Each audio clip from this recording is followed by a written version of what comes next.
The most famous battle of World War I is the Battle of the Somme.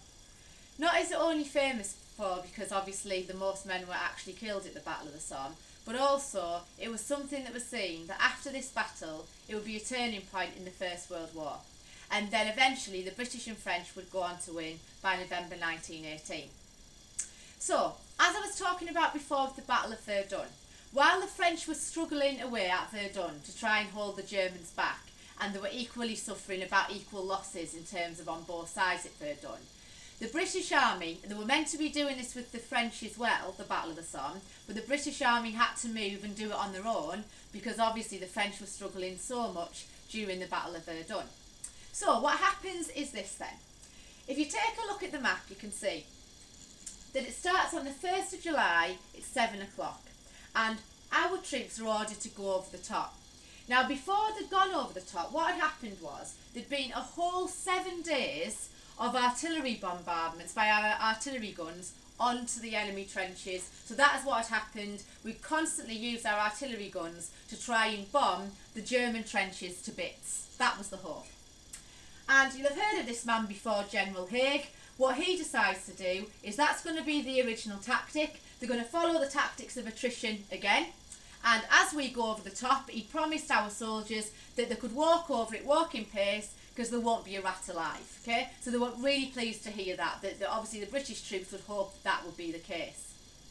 The problem is we didn't realise that the Germans had actually started digging deeper dugouts. So they'd not only dug the trenches, they dug into the side of the trenches. So when all of these artillery guns were doing their bombardments, it was ruining parts of the trench, but those German soldiers were obviously still alive.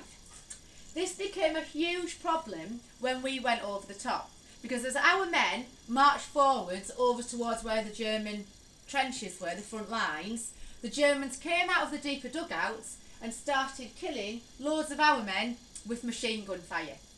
So within 2 hours, there was 57,000 British casualties in the first 2 hours of the Battle of the Somme. Absolutely horrific numbers that is. That is really, really bad, and nothing like that really had been experienced since the first few days of the First World War, when really at that point nobody really knew what to expect or what they were doing. So what had happened is General Haig had promised them that they would be fine and there wouldn't be a rat alive, so our men were taken by surprise by all the Germans who were still alive. And after the Battle of the Somme, we'd actually only taken 5 miles. So 1.25 million people had died in total on all sides because of the Battle of the Somme. And the Battle of the Somme had lasted for 4 months. It started on the 1st of July and it finished in the November.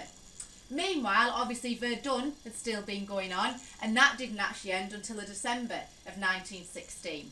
So certainly 1916 was an important year in the First World War, and it was known as the year of attrition, because the attrition tactics was used so much in those battles during 1916.